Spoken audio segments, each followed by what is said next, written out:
All right. Here we go. Very nice. Chag Sameach, everybody. Yom Yerushalayim Sameach. And I appreciate the SCA doing what they're doing today, so we can get a picture of the neighborhoods of Yerushalayim. So this is the neighborhood called Nahlaot. Nahlaot is the fourth or fifth neighborhood outside the city walls which was built. It was a poor neighborhood, probably around the 1880s, inhabited by Yemenites, Harari, Aleppo, and the Kurdi. There were many synagogues that were built. Obviously, the one we're going to discuss today is the Ades synagogue.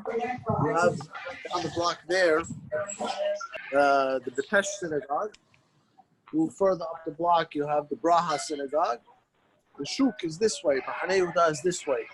So if you go past the Shuk to the Kor Baruch, you have the other synagogues, is the Tzitton, Midrash Abu Harari, Silvera Knis, you have the Lofes Knis. So many Halabiya came and settled in this area.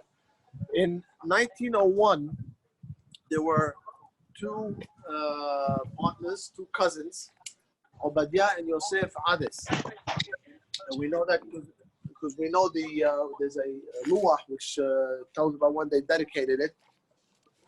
Keep walking. And we know that Yosef, from my research at least, this is Ades Tabush Ades. And Yosef was probably the brother of the famous Raphael Tabush. They also went to Egypt. Their fathers were both Yitzhak. So my summation is that was the brother, and along with the cousin, they built what's called the Great Synagogue Ades. This was considered the Knesset Gadol. It was considered a very big synagogue, much bigger than any of the homes. Obviously, today it looks very small in comparison, being that the neighborhood has been gentrified and homes are going up. So they built this in 1901, and we'll do a little tour of the Knis right now. So we're going to go into the shah, just to note, you see these holes in this iron gate. This is from shelling in World War I. As the British were assaulting the city and successfully defeated the Ottomans. So this synagogue took some shelling, which came probably from around where Haranoff is now. Unfortunately, one person lost his life, another one lost a few limbs in this particular shelling. We know the people, everybody knows the history here. So we're going to go into the Knis. Okay, maybe come closer so they hear me. So the Knis, you have a courtyard here, which we use as a ladies section, extra room during the high holidays, and we use this for extra room during the Bakashot season for the men. We'll talk.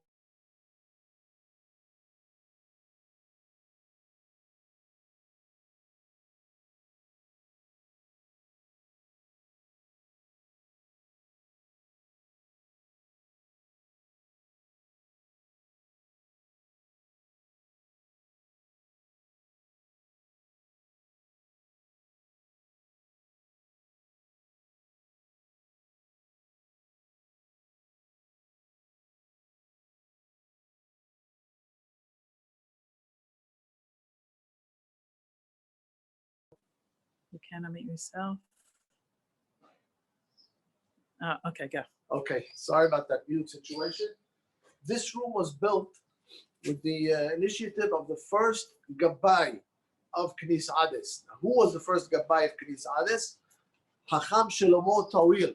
Hacham Shlomo Tawil, for those who are not familiar, his son was the famous Nissim Tawil, who went from Yerushalayim to Japan, finally to Deal, passed away about 20 years ago in Deal. His grandchildren and his great-grandchildren. So Hacham Shlomo Tawil was the first Gabbai, and he built this. Now I'm going to walk into the Knis. Here's the plaque of the two cousins. Yosef, Yitzhak Ades, and Obadiah Yoshiel Ades. Let's go into the Knis.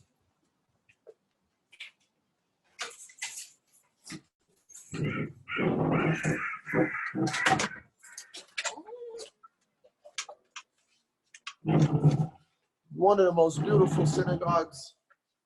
It's obviously been designated a landmark by the state of Israel. We have a lot of tourists, both from inside Israel and outside of Israel, that come daily. I mean, a few things I want to point out about the synagogue. First, I'll talk about the structure, then I'll talk about the activities. The Hechal was brought here by train from Damascus in the early 1900s.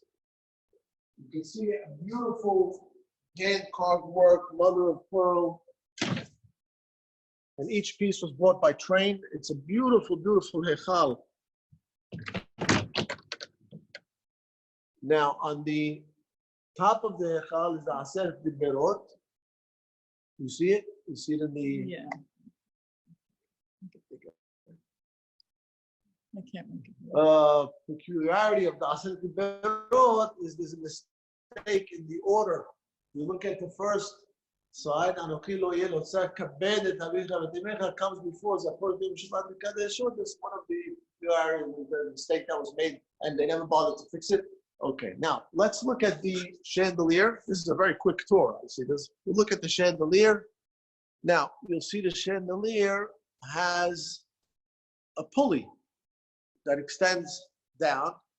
Now you wonder why you need a chandelier for the pulley. Well, because when they established the Knis, there was no electricity and everything was oil, so they have to lower the chandelier in order to fill it up with oil, light lights, and then pulley it back up. Whereas obviously it's electricity today, but we kept the pulley, we didn't take it off.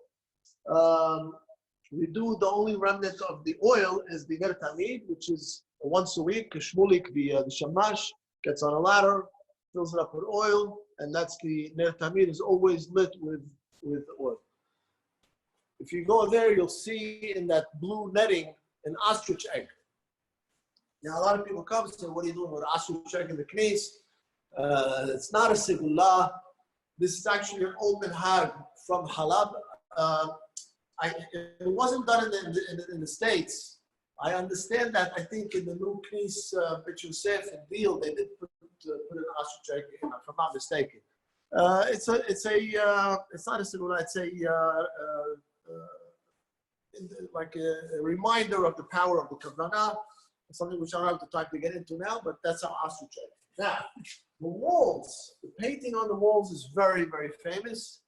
It went through a restoration about 10 years ago. It was painted by Yaakov Stark, who was the founder of the Bezalel School of Art and Architecture.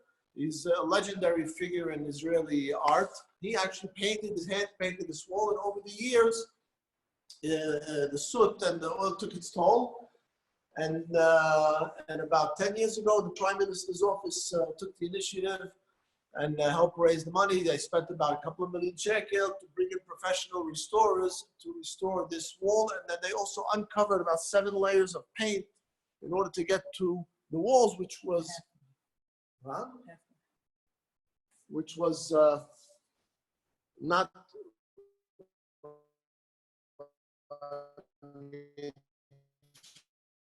at least for the last 4 years and old pictures, they were able to restore the original painting. Now, without a few minutes left, about this was an interesting information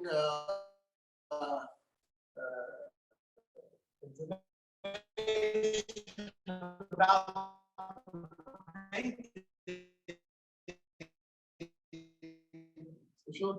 the pillars line was a hint and an indication that Yaakov Stark was a Freemason, one of the symbols of the Freemasons. And so he decided to put that in. You have zodiac symbols, you have the 7 Perot in Eretz Israel, and the 12 Shevatim. Famous story regarding, when you talk about the 12 Shevatim, there's a famous story regarding Shevet Dan, which is a snake. Now, for years, I mean, from when I was coming here about 40 years ago, it's always been covered. And they gave some story which really has which I won't get into the story because it was just a baseless legend. The real story is that the thing was Chacham of Eliyahu in the early 60s. Apia Kabbalah, it's not really conducive for a piece to have a picture of a snake. Snake represents the Yisrael, so they had it covered. during the restoration, they uncovered it and they won't allow us to cover it again. So everybody could have access to the snake over there. Okay, now, the Knis is famous for many, many, many reasons. It's probably the most sophisticated synagogues certainly in the Syrian world regarding the liturgical minhagim and the music and the hazanut. This synagogue, this little small synagogue, is probably the most important hazanut factory for the Syrian community. Many of the most famous hazanim, the most reputable hazanim, had to come through Ades to pay their dues because it's very, very tough crowd here when it comes to it. If a person's off by a tone or a quarter tone, who'll hear it from the crowd. It's like similar to when someone makes a mistake in the safe and everybody will go, hey! So they're very strict. One of the ways that people get to this level of sophistication is through the singing of the bakashot. This is a custom of Halab from hundreds of years. Unfortunately, it wasn't continued. Now there's pockets here and there, an hour here, an hour there. It wasn't continued as well, but here it never stopped. And at 3 in the morning, every Friday night in the winters, from Sukkot to Pesach, the place is mobbed, jam-packed, not a seat inside, outside, women, men, and all of the hazanim, the young hazanim from when they're, that's the women's section up there. They sing the bakashot from 3 o'clock in the morning till 7 o'clock for 4 hours. And it's through the singing of the bakashot, and come here are younger, many, many children. But we'll also have a choir called Ades, which we established, which has already had a few performances. But the bakashot is really a very important, really, this is what the Knis is really known for, is the level of hazanut, the sophistication, and the singing of the bakashot. Also, Shabbat afternoon, we have an Onik Shabbat throughout the year. After Mincha and Shi'ur, for a couple of hours, they're just singing real serious pizmonim. Usually it's the Adwar, and they sing some bakashot. Many of the students that come from New York we've had the privilege of hosting them. They really gained a lot from coming to the Knis and hearing the bakashot and the Onik Shabbat. Just to another interesting piece of information, the synagogue is 120 years old. And the Hazan now, and he's been the Hazan for about 30, 35 years, Hacham Yosef Bozo. Bozo is a name from Halab. His father was the famous Yaakov Bozo Paitan. His grandfather, Yosef Bozo, was the Gabbai in Knis Bet Nasi in Halab. It's a very Halabi name, but not all the names made it to New York. Some we have like Breska and Bozo and Gilla and certain names from Halab, which were known in Halab, that we have in Israel that we weren't exposed to so much in this. So he's been the Hazan. Before him was Hacham Ezra Shayo Alav Shalom.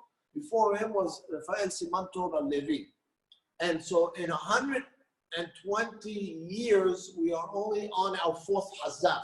You know, just to show you that if somebody really knows his stuff, and the people appreciate it, and so it's a good situation. We welcome everybody to come to Yerushalayim, to visit the Knis Ades, and you'll enjoy it tremendously. And inshallah, next Yom Yerushalayim, maybe we'll go to the other side of Mahani Yehuda and look at the other Syrian synagogues there. Called to, I think now at 9:15, Hacham Aluf, Yelid Yerushalayim, who's been serving our community for the last 36, 37 years in Al-Ahbar and David. I think he will be giving a message now from Yom Yerushalayim. So thank you for joining us, and really, really we hope to see you soon. Okay, call to Chag Sameach. Great to see everyone. שבת How are you? היי ג'וי, שלום. נו, גמרת מהשוק או עוד לא?